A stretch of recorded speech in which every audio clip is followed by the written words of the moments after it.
love of money. We have a healthcare system that doesn't work for everyone. We have a healthcare system in this country where everybody doesn't even have healthcare. And we're one of the wealthiest countries in the world. There have been criticisms about Obamacare. I think some of these criticisms are valid. I've pointed them out myself. I've had friends that were on Obamacare and they were not happy about it. And Donald Trump has been wanting to remove Obamacare. So now he has officially announced his healthcare plan. And wait till you hear what he says. Donald Trump is saying that the government is actually going to give Americans money so that they can choose their own health care. I kid you not. Let's go ahead and dive into it, ladies and gents. He calls it the Great Healthcare Plan.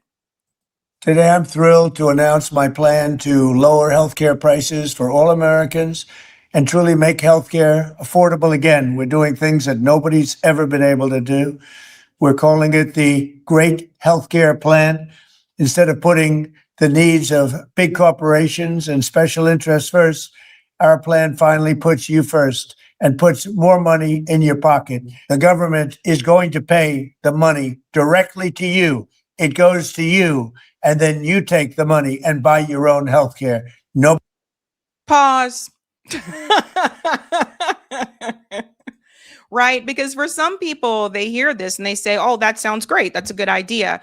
So what does that actually mean? Because what he doesn't tell you is how much money is the government going to give you? $200 a month? $300 a month? What is that amount that you are going to get from the government?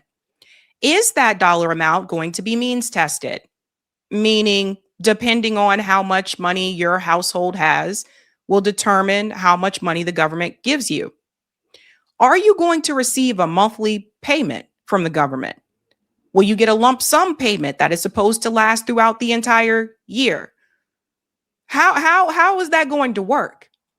2, what is stopping the health insurance companies from raising their costs, raising their premiums, now that they know that the government is giving money to the American people and letting them pick their own health insurance plan?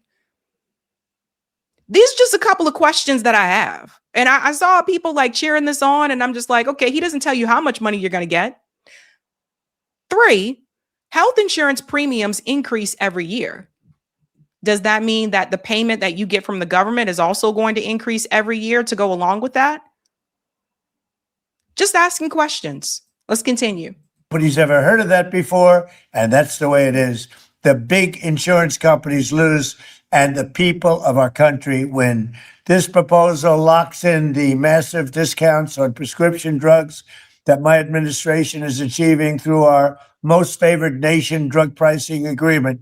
Now, when you hear about that, for 40 years they've been trying to do it, but they never were able to do it. No other president was able to do it. I got every other country to approve it by the use of tariffs and other things. They all approved it. Nobody else got it. No other president got it. And for the most part, they didn't even try because they felt it was impossible. It'll bring down drug prices 80, 90%, in some cases, just numbers that nobody's ever heard of before. Your prescription drugs will come way, way down. Okay, let's pause here for a second. So, hey, I definitely approve of prescription drug prices decreasing, right? But there was something I noticed about this speech from Donald Trump, and maybe it's just me, so you guys let me know. It almost kind of seems to me like he's slurring. It almost feels as though, like, when I watched this the first time, I was like, did he have a couple of drinks before this? Now, that's interesting, too, and it's important because there are now reports out that are saying that Donald Trump allegedly had a stroke a couple of months ago, and that this information has been hidden. And it wouldn't surprise me. I mean, look how they were able to try to hide what was happening to Joe Biden. And we all knew what we were seeing. The other thing about this video, some people were wondering if that video was AI, if it was AI generated. I don't know. Nowadays, it's hard to tell. But people already have questions. Let's continue on. And under this policy, the prices of many drugs will be slashed by 300, 400, and even 500% starting this month at the TrumpRx.gov. So instead of Americans paying the highest drug prices in the world, which we have for decades, we will now be paying the lowest cost paid by any other nation. So any other nation that's paying the lowest cost, that's what we're going to pay. And the American people will get the savings. So I have to reiterate, the lowest price in the world is what you're going to pay.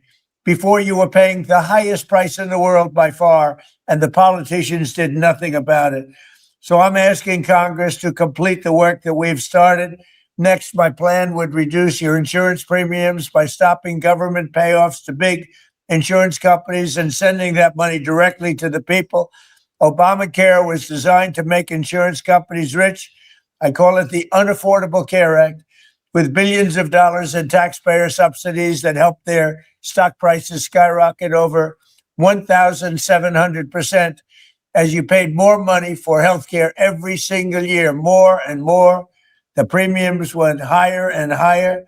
I want to end this flagrant scam and put extra money straight into the healthcare savings account in your name, and you go out and buy your own healthcare.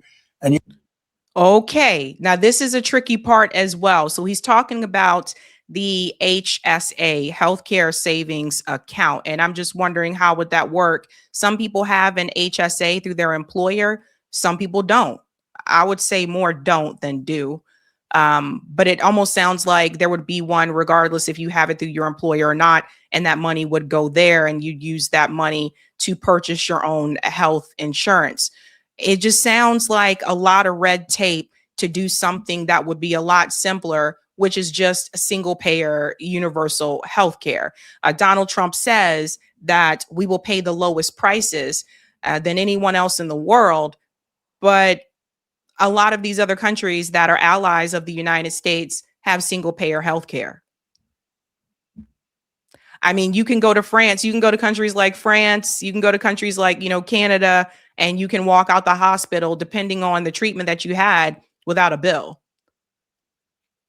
So that's an exaggeration there from Donald Trump. Let's continue on here.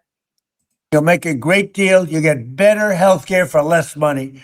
That way you can choose the care that is right for your family. To further reduce insurance premiums, my plan ends the giant kickbacks to insurance brokers and corporate middlemen that only drive up the costs, and that's what they're intended to do, drive up the cost. But we're driving down the costs. And it fully funds a long neglected part of the law known as the Cost Sharing Reduction Program. This measure alone should cut premiums on the most popular Obamacare plans. It's hard to believe there are any because it's a hated program. It's unaffordable, but it's going to cut them by an average of 10 to 15%. Next, the Great Healthcare Plan. That's the name. It's called the Great Healthcare because it's great healthcare at a lower price. Mandates unprecedented accountability and transparency from insurance companies and all healthcare providers so that special interests can no longer profiteer at your expense. Anybody notice his hands haven't moved? Like the entire time, like he's talking. I don't know, maybe everybody doesn't use their hands, but I definitely use mine. But it's just kind of weird that like his hands haven't moved or budged at all. And by the way, for those who are wondering, yeah, this is from the White House account. So this is their video, but just interesting. As the saying goes, sunlight is the best disinfectant. That is why my plan orders all insurance companies to publish rate and coverage comparisons in very plain English. It requires insurers to publish detailed information about how much of your money they're going to be paying out in claims versus how much they're taking in profits. In other words, you will be able to watch the scam. It forces them to release detailed data on how many claims are being denied and whether those denials are eventually overturned on appeal. And most importantly, it will require any hospital or insurer who accepts Medicare or Medicaid to prominently post all prices at their place of business so that you are never surprised and you can easily shop for a better deal or better care. And you're going to end up doing both. You're going to get a better deal and better care. We will have maximum price transparency and costs will come down incredibly. I'm calling on Congress to pass this framework into law without delay. Have to do it right now so that we can get immediate relief to the American people. Okay. So of course, this has to be passed by Congress, and it's a weird situation, right? Because it's kind of like if they don't pass it, then you kind of look like an asshole that you don't want to help people with healthcare, which is what many of us said during Force the Vote, right? Force the vote for Medicare for all, because if those politicians don't pass it, you kind of look like an asshole not wanting to give people healthcare during a pandemic. So it seems like Donald Trump is trying to do what he can, obviously, to help now that it's the midterms. But again, as I pointed out with this particular framework that he has here, I think we need to look at a summary of what he's basically saying. Again, I'm not against lower cost at all. I'm the lower cost queen, but I just don't want people to get duped the way that they did when Obamacare was announced. And I remember going through that. So if we look at the summary here, it says the government is going to pay money directly to you. Big insurance companies lose. Well, no, they don't lose because they're still present. Like I said, is there anything in place that is going to prevent those companies from increasing their prices, especially now that they know, okay, well, the government's giving people money for healthcare. Let's increase our prices. That's another thing, that you have to keep an eye on. Two, like I said, he doesn't tell you how much money you're going to be given. Is this monthly? Is this a lump sum for the whole year? Like, how is that going to work? The other part here locks in discounts on drugs through the most favored nation pricing, bring down drug prices 80 to 90%, reduce insurance premiums by sending money to the people and not insurance companies. I'm not sure that would reduce the insurance premiums. Like I said, these healthcare, like they're corporations, they can still increase their price. The other part here, put extra money in your HSA and you go out and buy your own healthcare. So again, that's assuming that you have an HSA account. Not everyone does. I know, like for me, it was offered through the universities that I worked at, but I didn't have it because honestly, I couldn't afford it. And that's another thing. Like even with some of the 401ks, a lot of people just don't have it because they can't afford it because it takes all this extra money like out of your paycheck. So maybe they're changing something with that. I don't know. Ends giant kickbacks to insurance brokers and middlemen. Well, no, it doesn't because they're still present. They can still increase the price. Mandates unprecedented transparency and accountability among insurance providers and healthcare providers. All insurance companies must publish rates, details, and denial data. Hospitals and insurers that accept Medicare and Medicaid must prominently post all prices. Now, one thing I will say is this that I do agree with. It is really annoying not knowing, like you start a job with a company, you get whatever healthcare insurance that they offer. Like you don't get to pick and say, oh, I don't want that. You know what I mean? So they may have like Blue Cross Blue Shield, and they'll have like 2 or 3 different plans you can choose from Blue Cross Blue Shield. Some companies just have just one plan, and that's what you have to get, right? The thing that was the most aggravating for me sometimes was the fact that you didn't know what the cost was going to be. Right? Like, it's just like you had to sign up for a health insurance plan, but you didn't know how much was going to come out of your paycheck every month until that first that first deduction from that paycheck. I did feel like that was something that should have been just out there in the open to let everybody know what the price of everything is. The other question that I have, though, is what about people that have pre-existing conditions, right? Like, is this going to impact people that are on disability? Is it going to impact people that, like maybe people that have dialysis, people that have cancer, things like that? Like, how will that impact them? Also, what is stopping these insurance companies from changing their policy? Like, what's stopping them from saying, well, we want to do this instead? No. Like, you guys got this handout now. So we're going to make some changes on our end so we can still make more money. Because see, at the end of the day, this is why I say for the love of money. Part of the reason why we don't have universal health care is because these companies want to make a lot of money. Blue Cross, Aetna, Cigna, United Healthcare, they're looking to make a profit. And if it wasn't about money, then maybe we would have had, universal health care. I don't know. But it's just like it's a profit driven system. And that's a big part of the problem. The other question that I have, and this goes back to the consistency. It was interesting to me, the number of people who every time we brought up single payer healthcare or we brought up like we need help with healthcare, people pointed their finger at us and called us communists, socialists, you dirty commie, that type of thing. And today I saw some of those same accounts applauding Donald Trump for doing this, when he is clearly telling you that the government is going to give people the money. So here's my question. So now it's okay to take money from the government? Or that's not socialism anymore? Now it's okay because it's your party. So this is where I get, pissed about people not being consistent. Well, no, they're not playmakers. I'm talking about people that I actually know. I'm not talking about there's some body counts, but I'm talking about people that I actually know. So my whole thing is like, if you have a problem with the government giving people money, shouldn't you still have a problem with the government giving people money? Or do you not have a problem with it because your party's doing it? That's my big question. So I don't know. We don't know what's going to happen here again. Like he said, like Congress would have to secure that. Big thing here that I think you guys need to see as well. This is obviously a push for the midterms, right? Like he says here, he's kind of scared about this.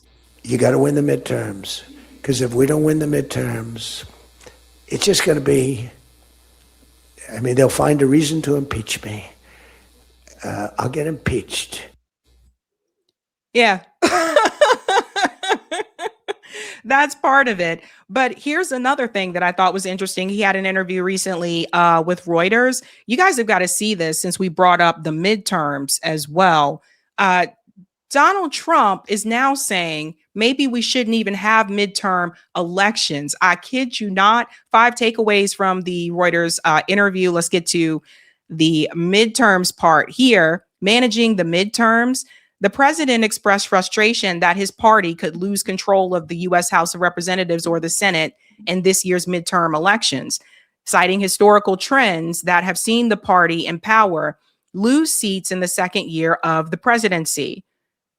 Here he goes to say this: it's some deep psychological thing, but when you win the presidency, you don't win the midterms, Trump said. He boasted that he had accomplished so much that when you think of it, we shouldn't even have an election. Right here. That's what he says. We shouldn't even have an election. And I don't know, with Trump and the way that he's been moving, he may actually try to do that. You never know. Nobody really seems to be stopping them. I don't see the Democrats out there like stopping him or anything like that. Everybody's just kind of, going with the flow.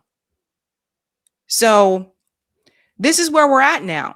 But I want to know, like, what do you guys think about it? What do you think about this healthcare plan that he is unveiling here? Again, he is saying that the government is going to give people money, apparently to put into this HSA, or it will be put into the HSA, and you would use that money to purchase your health insurance. How do people feel about that? Because like I said, my concern is that the insurance companies will say, well, no, we still need to make a profit because they're a business. And my concern is that they're going to increase their rates. And I don't think there's anything in place that's stopping them from doing that. Now, what's the bigger and better answer to all of this? All these Band-Aids on these wounds, it's like, it's Obamacare. Then Biden ran and he said he was going to expand Obamacare. And now Trump has this great American healthcare plan and all this kind of stuff. And it's just You're just stacking Band-Aids on top of a wound instead of healing it. You're not trying to heal the wound. And the way that you heal the wound is by having universal health care. But for some reason, that word universal, it just scares people. And I don't know why. I don't. I mean, we have universal K through 12. So that's something to think about. That would be the better way to handle that, in my opinion. And by the way, when Donald Trump announced this, I didn't hear people say, who's going to pay for it? How are you going to pay for that? So I think a lot of this is just partisan. I really do. And speaking of that, when we look at 11 demands, that's the second demand. So my producer, Eric, he created 11 demands for justice. The second demand is healthcare for all. Implement a United States national healthcare system. Ban for-profit health insurance and reject all privatization schemes, right? Include the best aspects of healthcare systems around the world. What's the next one here? Protect the right to bodily autonomy and reproductive choice. Cover all aspects of healthcare, dental, vision, preventative, etc. 1 second.